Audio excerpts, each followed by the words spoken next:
की तरफ कुछ में आएंगे। जैसा भी परिस्थिति हो हम लोग लगे रहेंगे। आप सभी को मालूम है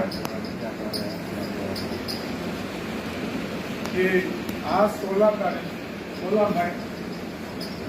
16 मई के दिन हम लोग ने 10 मार्च में मेरे नाम से एक रिट पिटीशन फाइल की गई थी कि 12 साल 13 साल हो गया है। भंते सुरेश देसाई ने रिट पिटीशन फाइल की, एक दो और लोगों ने रिट पिटीशन फाइल की, लेकिन इसका सुनवाई क्यों नहीं हो रही है। तो हम लोग को डेट मिला था 16 मई। बीच में नागपुर से अभी सुलेखा ताई जी ने भी की थी। तो हम लोग का रिट पिटीशन जो डाले थे उस आधार पर 16 मई में सुनवाई थी। मैं पहले वो सुनाना चाहता हूँ। हमारे एडवोकेट है एडवोकेट आनंद जी। हमको मालूम है सुप्रीम कोर्ट में एक अच्छा पेमेंट करना पड़ता है हियरिंग के दिन में। तो एडवोकेट आनंद एस जोंडाले की है। तो उन्होंने सुनवाई के बाद अपनी बात रखी। हालांकि मेरे को दिल्ली जाना था, कल दिल्ली का ट्रेन था, लेकिन नहीं जा पाया क्योंकि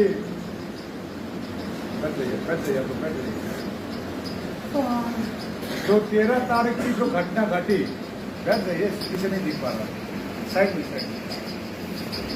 13 तारीख जो घटना घटी जो नहीं होनी थी। हम लोग 90 दिनों से शांति से हम लोग बैठे हुए थे। उसके कारण यहाँ पर थोड़ा माहौल खराब हो गया था, तो हम दिल्ली नहीं जा पाए।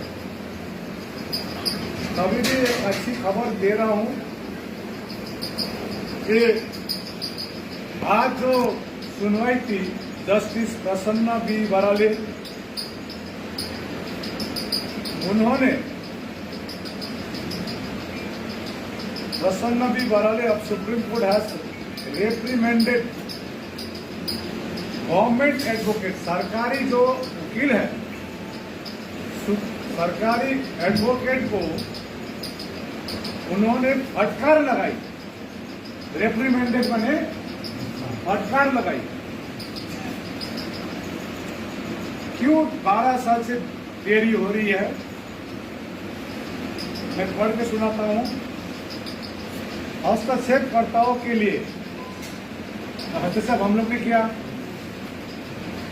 अधिवक्ता आनंद एस गांधे की सुनवाई के बाद सर्वोच्च न्यायालय के न्यायमूर्ति दीपंकर दत्ता और न्यायमूर्ति प्रसन्ना बी बराले ने बोध गया मंदिर अधिनियम निरस्तीकरण याचिका पर निर्णय लेने में 12 वर्षों की देरी के लिए सरकारी अधिवक्ताओं को फटकार लगाई और अब इसे बिना किसी स्थगन, माने कोई एडजमेंट नहीं होगा। ऐसा होता है ना कोर्ट में, डेट पे डेट, अब कोई एडजमेंट नहीं होगा। 29 जुलाई 2025 को अंतिम सुनवाई के लिए रखा है। समझे? उसी दिन ही फैसला हो जाएगा, 29 जुलाई। इस बीच पक्षकारों को अपने अपने हलफनामे और जवाब दाखिल करनी होगी। अभी मैं दिल्ली जाऊंगा, बीच में दिल्ली जाकर थोड़ा काम करके आना है, क्योंकि हमको मालूम है बाबा साहब ने हमको संविधान दिया है। हमको यदि न्याय मिलेगी तो संविधान के दायरे में रहकर ही हमको न्याय मिलेगी। यदि असंवैधानिक काम करने जाएंगे तो हमको काम बिगड़ेगी।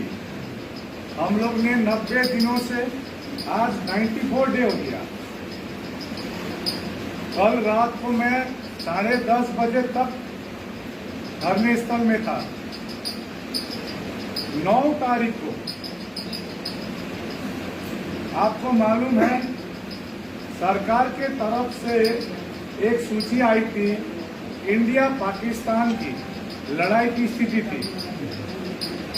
इसी कारण सबको रद्द करने के लिए कहा गया। राष्ट्रीय अंतर्राष्ट्रीय जितना भी प्रोग्राम थी सब कैंसिल थी। IPL क्रिकेट मैच भी कैंसिल थी। हमने सोचा देश आगे है हमारे लिए, तो हमने कहा छोटी सी करेंगे। इसको विवाद बना दिया हमारे लोगों ने, लेकिन मैं दृढ़ निश्चित था इसको आगे ले जाना है। मेरे पर बहुत व्यक्तिगत लांछना लगाई गई, लेकिन मैंने प्रतिक्रिया नहीं दिया, क्योंकि हमारी धम्म हमको नहीं सिखाती है प्रतिक्रिया देना, क्रोध करना, आवेश में आना। जो मध्य मार्ग है इसी के आधार पर चलने सिखाया है। इसी बीच उस जहां पर धरने में हम लोग बैठे थे, जमीन का मालिक आ पहुंचा कागज लेकर और कहा हमने आपको 2.5 से 3 महीना आपको समय दिया है,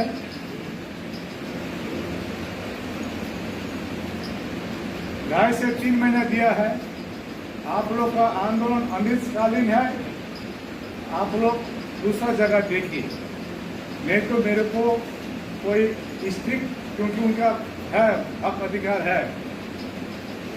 तो हमने कहा 12 मई को जाने दीजिए। 12 मई में बड़ा पूजा है, लोग काफी आएंगे। तो उस आधार पर रात को 12 बजे करीब उठाया गया है। नोटिस आई थी, लेकिन हमने सरकार से बात की, हमको नया जगह दीजिए, और सरकार ने ये जगह फिलहाल दिया है जहां बैठे। और हमको कुछ दिन बाद में एक नया धरना स्थल, जिस प्रकार से हम बैठे थे, वो धरना स्थल हम लोग को दिया जाएगा। हम करुणा, मैत्री, शांति से जीतेंगे। सरकार के विपरीत जाकर हम काम नहीं करेंगे। सरकारी नियम के आधार पर हम अपना धरना जैसे शुरू किए थे वैसे ही हम अंत करेंगे। कानून की हाथ लंबा होता है, कानून मान के चलना पड़ता है। जो कानून का उल्लंघन करेगा उसको सजाई होती है। आज 90 दिन आंदोलन चलना छोटी बात नहीं है। तो मैं आपसे एक ही बात करना चाहता हूँ, क्या यहाँ ठीक है? अभी ठीक है ना? हम लोग को शांति मेडिटेशन कर हमारी मैसेज ये यूट्यूबर के थ्रू पहुंचाना है, और कोर्ट में होने वाली काम कोर्ट में हो रही है। इसको नकारात्मक दिखाने का कोशिश करेंगे, वो बाहर के लोग नहीं होंगे। इसको नकारात्मक दिखाने वाले हमारे लोग ही होंगे। आज सुबह ढाका टीवी के भाई हमसे पछतावा कर रहा था, 2 घंटे का बात कर रहा था, गलत है, मैं गलत पथ में चला गया। यहाँ कुछ घंटे हैं, 2 घंटे भी कह रहे हैं, हमने सत्य का साथ दिया है। हम आपको एक चीज आश्वासन करना चाहेंगे, अभी भी कह रहा हूँ, आकाश लामा का बोध गया से यदि लाश जाएगा या तो BTF निरस्त करके ही जाएगा, मैं कहना चाह रहा हूँ फिर से। इसलिए भरोसा रखिए, संवैधानिक प्रकार से हम लोग जीतेंगे। ये जगह सरकार ने दिया, फिलहाल हम बैठेंगे शांति से, अपनी बात रखेंगे, सभी आप पर बात रखेगी, और कोई नया जगह देगी आज थोड़ा सेटल करने में समय लग रही है। सुबह की जो आप लोग को ब्रेकफास्ट के लिए भी और अभी लंच के लिए भी प्रबंध की जा रही है। कोई असुविधा है नहीं ना आप लोग को, और कोई नया जगह देगी फिर हम लोग शिफ्ट होंगे, ठीक है ना। तो सबसे बड़ी बात, आज के दिन हमको एक कम से कम 29 जुलाई में फाइनल हियरिंग होगी। उसी से जिस प्रकार से राम मंदिर में कानून से ही वो फैसला हुआ था सुप्रीम कोर्ट से, हम उसी पर विश्वास करते हुए, सर्वोच्च न्यायालय पर विश्वास करते हुए बौद्धों को सर्वोच्च न्यायालय 29 जुलाई को न्याय देगी, ये आशा रखते हुए मेरे बात यही अंत करता हूँ। धन्यवाद।